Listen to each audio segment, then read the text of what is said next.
Hello, this is Gilbert's Garden, an exhibition by Gilbert Dashorst, the renowned botanical artist from the last botanical illustrator artist at the Botanic Gardens of Adelaide. Gilbert, how long were you there? I was there for 30 years, All right. working there with 13 botanists. Okay. So, yeah, I was the last full-time paid government illustrator in Australia. Wow, that's incredible. What a shame that there's none anymore. But that's another whole conversation. For another day. We are here just to look at the work, and you're going to describe all the artworks to us. Yep, to the best I can. Yeah. Okay. And do apologise to the purists who can pronounce the names properly. I can't. I'll give it a go. My skills are in the drawing of them. Okay.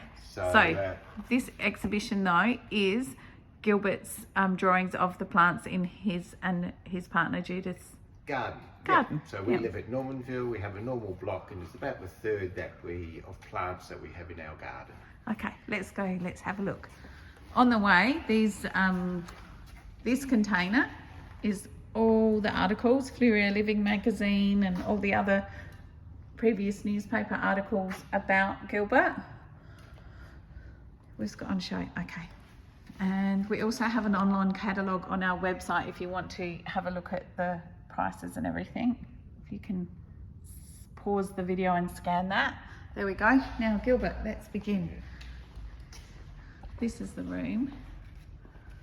And Gilbert is been working. We'll have a look at this table after, but let's start with number 1. This one is Calanchoe, right? And it's done in ink, and the method is with rotary pen, and it's stippling. Beautiful. And stippling is? Stippling is where, as the old newspaper photographs are, where the dots closer together give you a darker image, the dots further apart give you a clearer, lighter image. Okay. Gives you highlights. Thank you.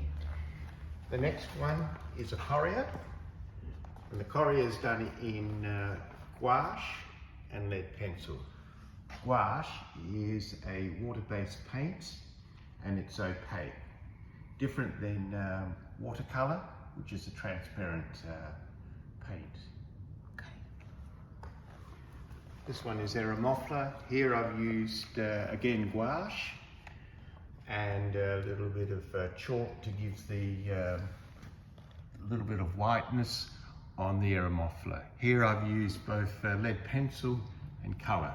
One of the main reasons for the colour and the lead pencil with my work is because I find the colour is actually too heavy, too much, and it adds a bit of romance and interest with lead pencil. This one here is an Eremophila, and again it's done with stipple ink. Again, you'll notice that the dots closer together gives you a darker image.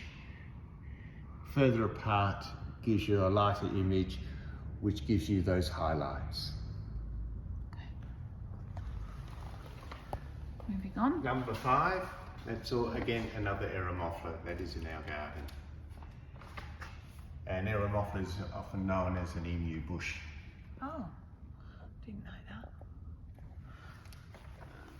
This one is chilies, and this is in gouache. And it's an arrangement of the different types of chilies we grow in our vegetable patch at home. And the beautiful flowers as well. Okay. This one here, number 7, is an orchid. Again, that is with ink, but here I've used a mapping pen to give a bit of an impression of the early days of cuts and etchings. Number 8, that is the eucalypt done in ink, stipple and lead pencil.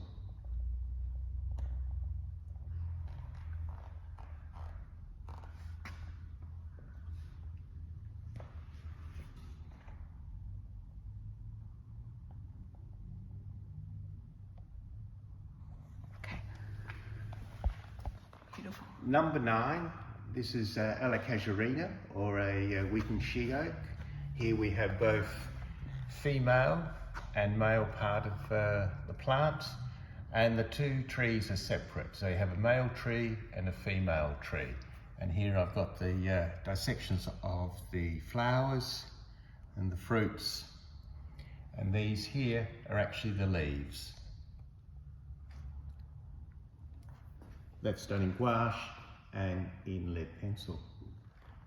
And what we talked about last time was this plant attracts... The yellowtail black cockatoos. Thank you. And they eat the fruits. Beautiful. This one here is a crassula, which is a succulent. This one grows in a pot at home. So you can have a lot of plants in a normal block, suburban block with tall trees, and then underneath you have your undergrowth and you have your pot plants. So you can actually have a whole lot. This is done in gouache and in lead pencil. Detail. Beautiful.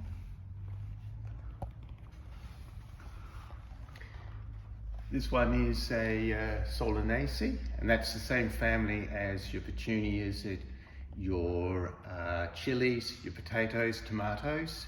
And this is done in lead pencil and coloured pencil.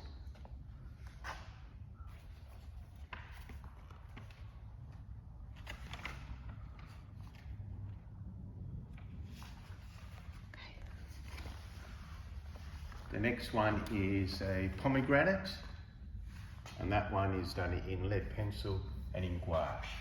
With the gouache, I only use the 3 colours, so I know if they ever get printed off, they will be true to the original. And the 3 colours are, yes, yellow, red and blue. Okay. And then you make up the other colours. I make up all the other colours from those, just 3 colours. And this is your pomegranate. Lead pencil and gouache. And here I've also named parts of the flower because it has one of the most interesting flowers.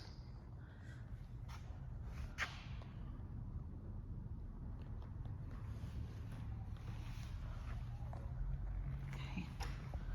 The next one is a tomato. We have a whole different range and varieties of tomatoes growing at home, and this is a cocktail tomato, and that's again gouache and lead pencil.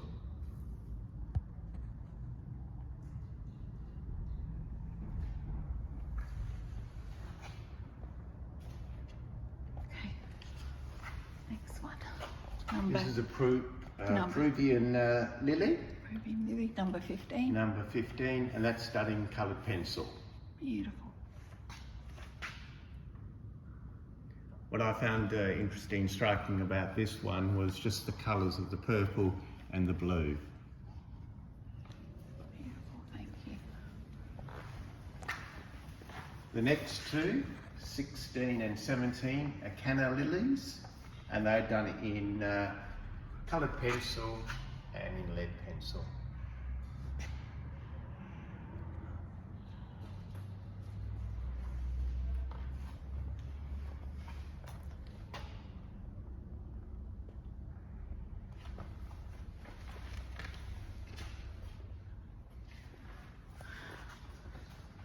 The following 4 are 4 different species of Banksias. Now the reason the Banksias haven't been named by their species because I don't know what they actually are, and I didn't have the time or don't have the time to really research the names. But I just enjoy illustrating them. These are done in various types of lead pencil, ranging from 6B, a 4B, an HB and Fs.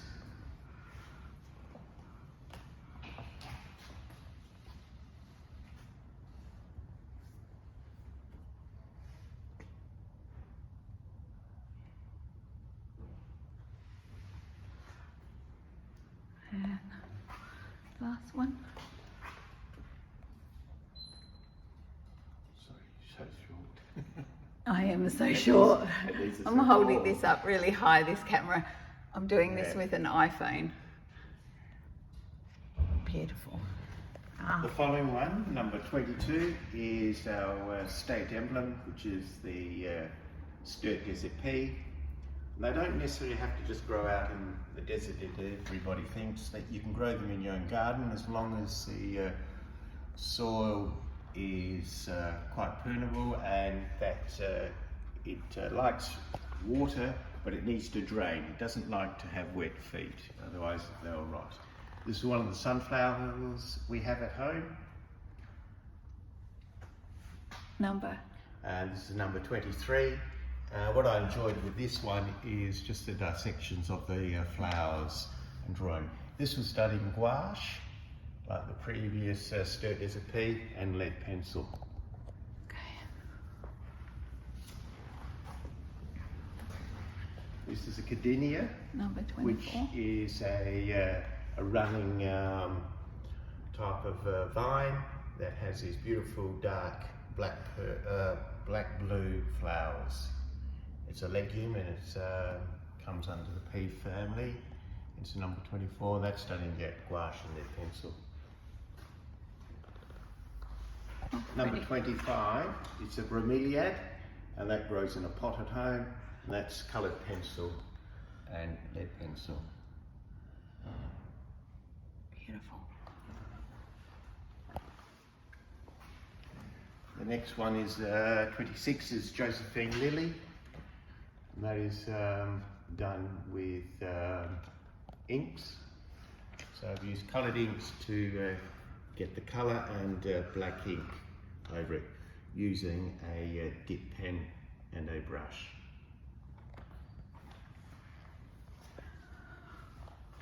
Number 27 and 28 are proteas. They're done in gouache and lead pencil.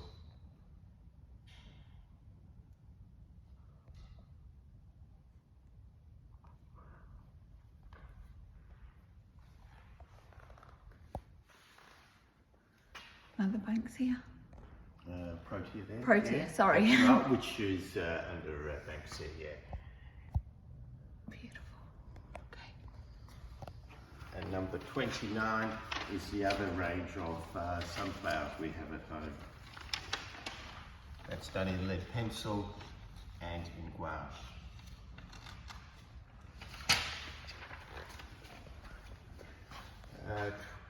Number 30 and 31 both are a daisy. They're done in coloured pencil and lead pencil. Do a close up of that beautiful flower. Magnificent. Okay. I'll get Warren not to hang them up so high next time. Number 32 is a hakea, or often known as a pincushion hakea.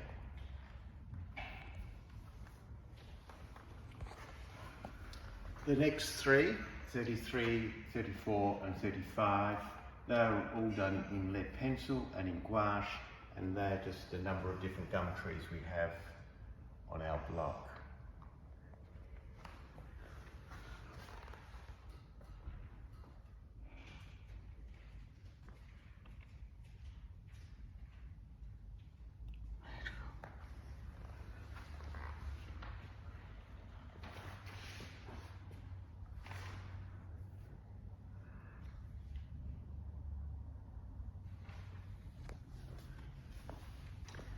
Number 36 is a Quito fire, which I probably pronounced incorrectly, and it is part of the hot red pokers.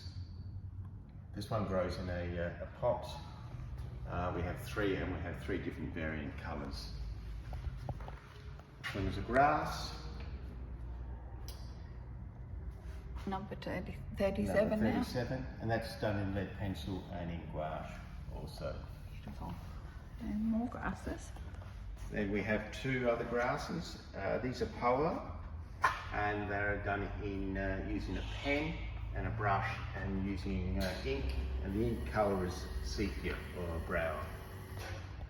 Here's the coffee machine in the background. Now that's a poa as well.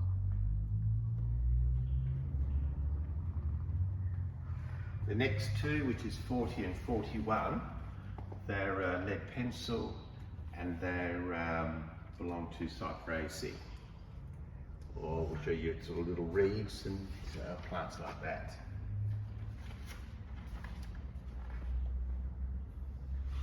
The final two are roses that I'm growing at home. This is a Winston Churchill rose, and that's in lead pen, rather in ink and in gouache. Okay.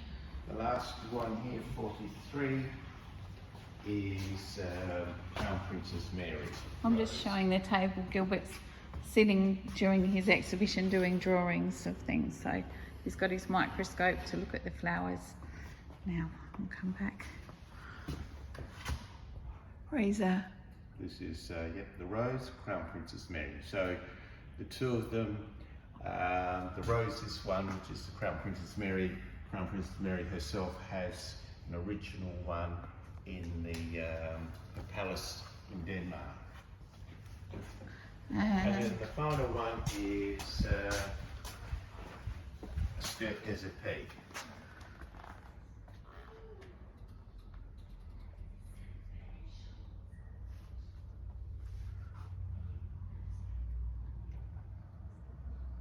And this one shows the different colour variants of the flower, and that's all just due to the soil type it grows in and the conditions the weather is. But usually it's the soil type that distinguishes the colours.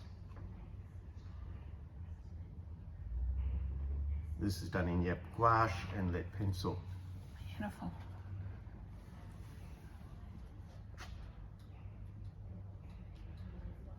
So thank you for allowing me to show you my exhibition. Thank you. Yeah. Just one more thing before we go. Let's go just quickly to the middle of the room. Okay. And look at the display that you've put there, because it's pretty special and it really adds to the exhibition. So these are the tools that Gilbert has used over time. So you've got here my paint palette, which are the three colours I use.